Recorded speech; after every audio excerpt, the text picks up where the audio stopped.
200 crore vaccination का काम, दुनिया हमें जब पूछती है 200 करोड़ सुनती है, उनकी आंखें फट जाती है। इतना बड़ा काम ये मेरे देश के आंगनवाड़ी वर्कर, हमारी आशा वर्कर, हमारी हेल्थ वर्कर, उन्होंने करके दिखाया। ये मेरे देश का सामर्थ्य है। 5G को रोल आउट किया, दुनिया में सबसे तेज गति से 5G रोल आउट करने वाला मेरा देश है। 700 से अधिक जिलों तक अब पहुंच चुके हैं और अब 6G की भी तैयारी कर रहे हैं। हमने टास्क फोर्स बना दिया है। रिन्यूएबल एनर्जी, हम टारगेट से पहले चले हैं। हमने रिन्यूएबल एनर्जी 2030 का जो टारगेट तय किया था 21-22 में इसको पूरा कर दिया। हमने इथेनॉल में 20% ब्लेंडिंग की बात कही थी, वो भी हमने समय से 5 साल पहले पूरा कर दिया।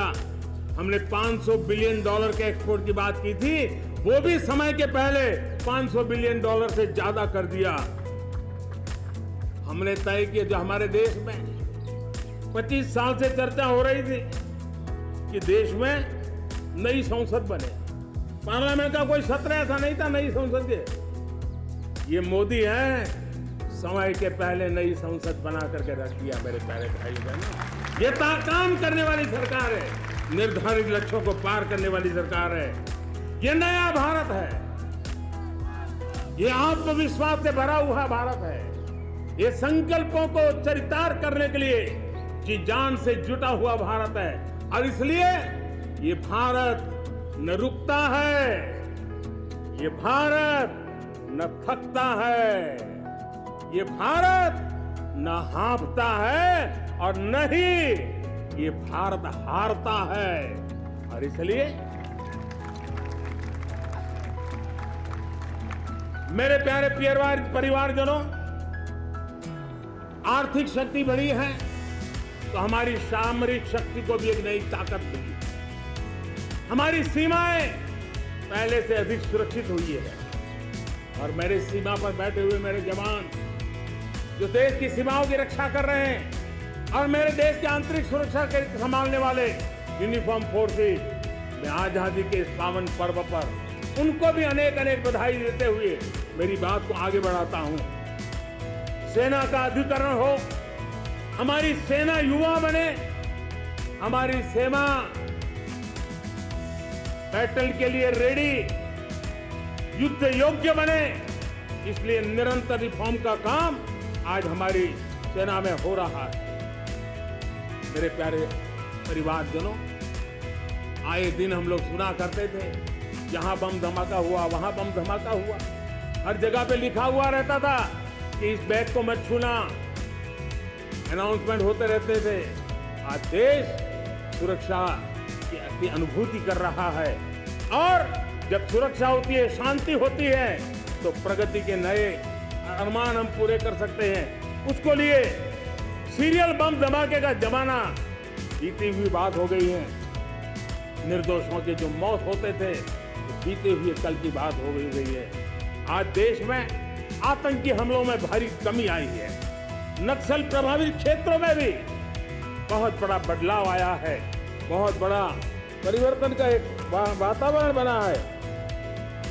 मेरे प्यारे परिवारजनों, प्रगति के हर चीज में, लेकिन जब 2047 हम एक विकसित भारत का सपना लेकर के चल रहे हैं तब, और वो सपना नहीं, 140 करोड़ देशवासियों का संकल्प है और उस संकल्प को सिद्ध करने के लिए परिश्रम की पराकाष्ठा भी है। और उसकी सबसे बड़ी ताकत होती है तो राष्ट्रीय चरित्र होता है। दुनिया में जिन जिन देशों ने प्रगति की, दुनिया में जो जो देश संकटों से वो पार करके निकले हैं, उसमें हर चीज के साथ साथ एक महत्वपूर्ण कैटलिक एजेंट रहा है, वो राष्ट्रीय चरित्र रहा है। और हमें राष्ट्रीय चरित्र के लिए और बल देते हुए हमें आगे बढ़ना होगा। हमारा देश, हमारा राष्ट्रीय चरित्र ओजस्वी हो, तेजस्वी हो, पुरुषार्थी हो, पराक्रमी हो, प्रखर हो, ये हम सबका सामूहिक दायित्व है। और आने वाले 25 साल हम एक ही मंत्र को लेकर चले ये हमारे राष्ट्रीय चरित्र के सिरमौर होना चाहिए।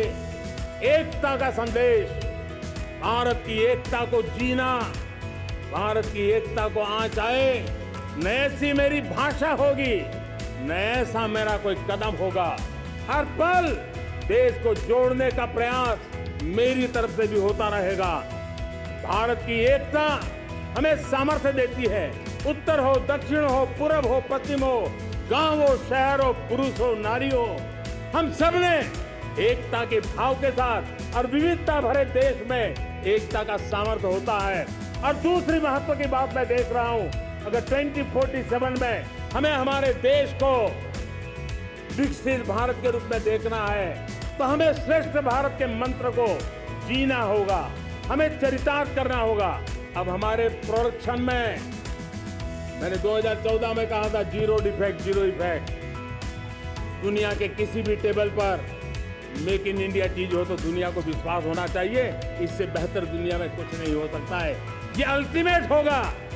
हमारी हर चीज, हमारी सर्विसेज होगी तो श्रेष्ठ होगी, हमारे शब्द की ताकत होगी तो श्रेष्ठ होगी, हमारी संस्थाएं होगी तो श्रेष्ठ होगी, हमारी निर्णय प्रक्रियाएं होगी तो श्रेष्ठ होगी।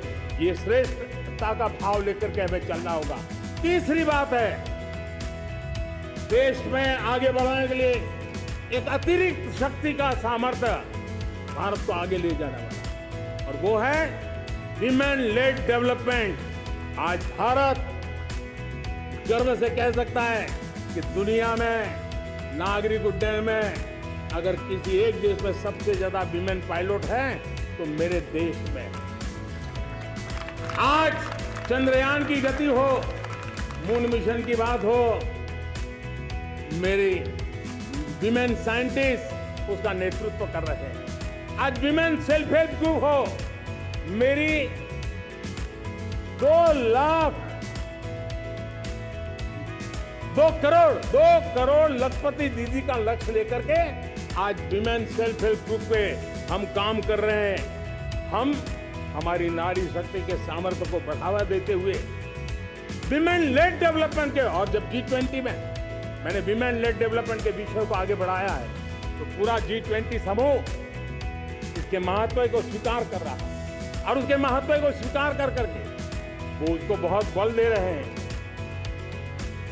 उसी प्रकार से भारत विविधताओं से भरा देश, असंतुलित विकास के हम शिकार रहे हैं।